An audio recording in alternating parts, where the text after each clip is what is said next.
I'm Kerry Paul. I'm a sailing instructor from Foy, and I'm a very keen sort of endurance athlete and triathlete. Um, I got into my triathlons pretty much from just a flyer that came through at work in the sailing club. It was about a Three Peaks yacht race, which was running locally, starting in St Mawes.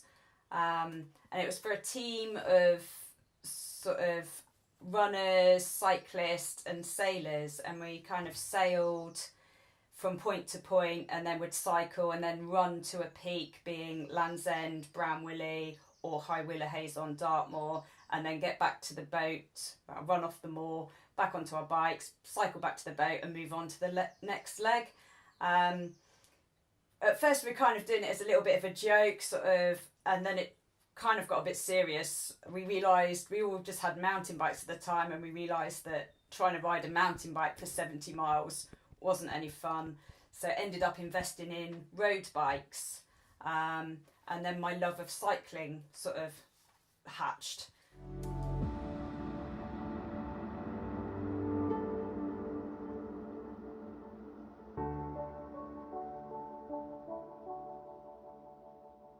I then sort of got a little bit into racing. At that time we had a really good circuit racing thing going on in Cornwall, which used to happen down at Perranporth on an airfield, and used to rock up there on a Wednesday night or a Saturday afternoon, and they'd have sort of, well, the women all went together because there's not that many women racing, so you've got different categories in cycling, and sort of we have like elite, cat 1, cat 2, cat 3, and a beginner's a cat 4.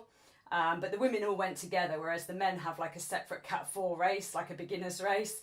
So my first race, I was so scared that I got to the race, sort of lined up with these other women, joked a little bit, and then just rode my heart out. I went off the front and stayed off the front of the whole race. We raced for like 45 minutes around the circuit, and I just stayed on the front the whole time. The girls were shouting at me to slow down because I was just going to kill myself, but I ended up winning the race and then was quite hooked. So that was my first sort of cycling race. I soon moved from cat 4 into cat 3, just through getting sort of, you get points basically. If you come in the top 10 you get awarded points, and then so many points moves you up a category. And my mission was to get to cat 2 by the end of the year, and I did that in sort of about 2 months. Then kind of started struggling a little bit competing out of Cornwall. The races, the airfield decided they wanted to use it as for people to learn to drive, and stopped our bike racing because they use it as a driving circuit now. So at that time you'd have to travel to sort of Exeter to get a race, or further beyond.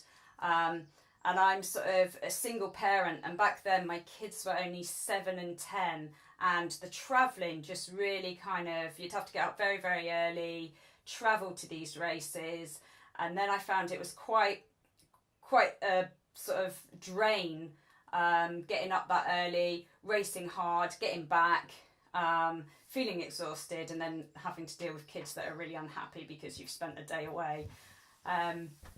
So I kind of ended up, after sort of doing the racing like that, moving a little bit into triathlon, because I found they had events in Cornwall again, that there was like quite a lot of different sort of triathlons going on, some pool based, some sort of open water, and I kind of needed to work very hard on my swimming because I wasn't a fast swimmer. I'm quite small and stumpy, so little hands, little feet. My legs sunk because my cycling muscles were big in my legs, so had to work very hard on my swimming, and still I'm not a fast swimmer, but I make up for my bad swim with a decent bike leg. And my running, I'm just pretty much average. You know, where I live is very hilly, so if it's a hilly course I tend to do quite well. So yeah, we kind of moved to that, and I found with triathlon there was actually this massive added bonus that they have age groups in it, whereas with my cycling I'd be like competing with 19-year-old girls that their parents had brought them there, their parents were feeding them their nutrition, putting them on their turbo trainers, you know, or their coaches, everything was done for them, whereas I had to get out my house really early, leaving kids that were unhappy, knowing that I was coming back to that kind of drama. And with the triathlon, you suddenly got there, and just hitting 40 was a bonus, because I ended up in the vets group that kind of made it really, really appealing, because if I did a triathlon, sort of most of the time I'd get a podium finish in my age group, which then was quite a buzz, because you were just like, yes, gone as having to compete with these 19-year-old girls. There's, you know, a category all of my own here that you know, you could come away feeling that you've really done well, and it gave you something to really fight for, because you knew if you pushed yourself hard enough you could get on that podium.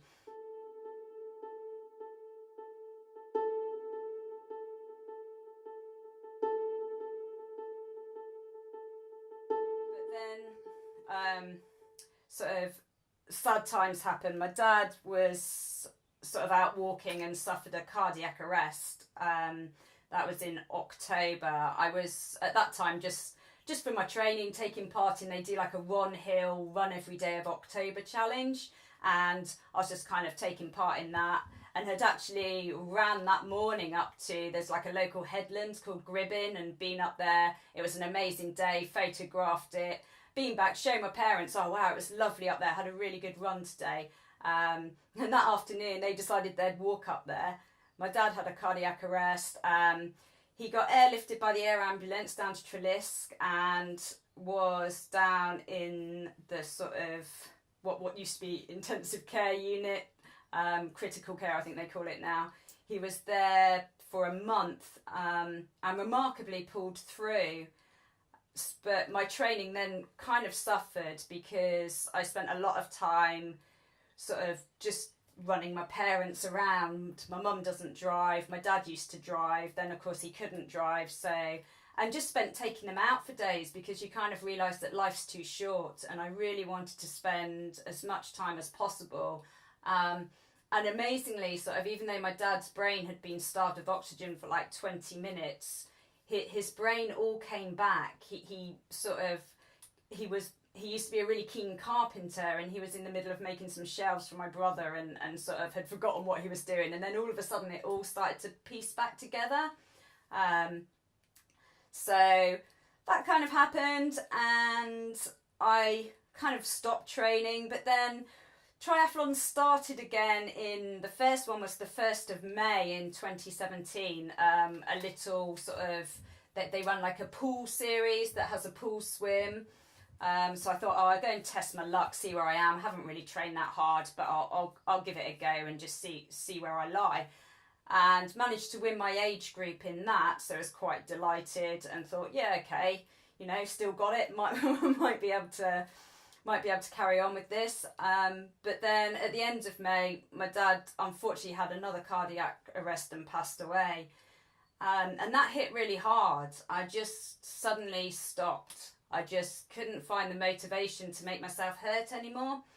So I still rode my bike, sort of I'd go out for a club Sunday ride, but I'd do it at a slower pace. Instead of riding the fast group, I was finding I only wanted to ride socially in the middle group, because I just didn't have the fight anymore to sort of, as soon as it started to hurt, I was just like, nah, I'm just going to back off and just spin along, and you know, just really lost the will to want to win. It just disappeared.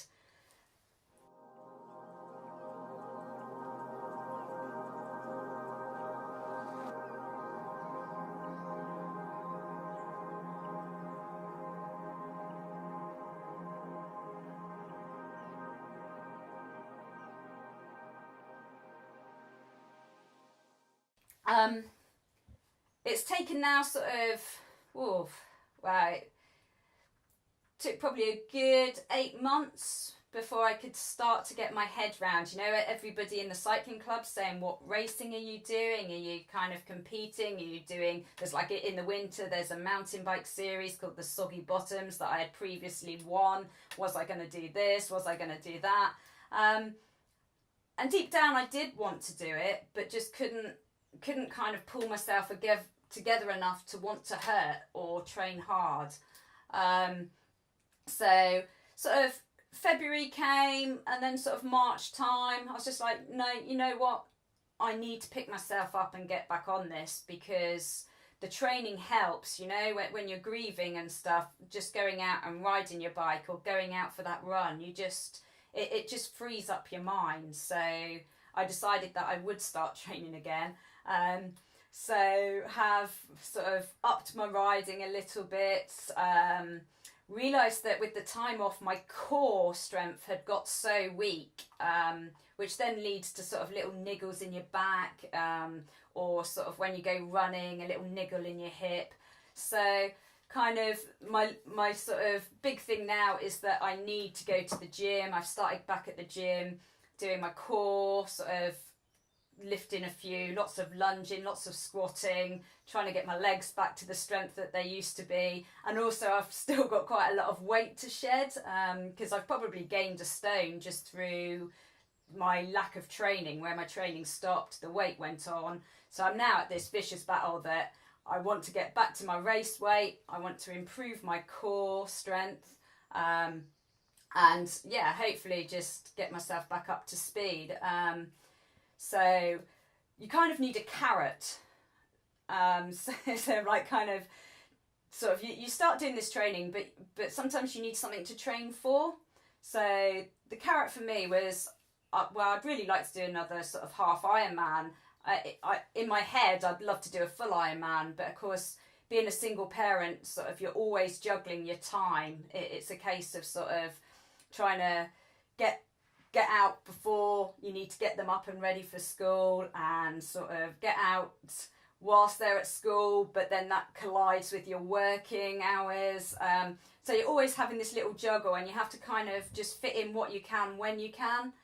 So I really don't think until the kids are just tiny bit older and finished at school that the full Ironman I can commit to the training. So I'm going for another 70.3, and the closest one to us is Weymouth, so that's happening in September. So I've got 6 months of training and then it's all go.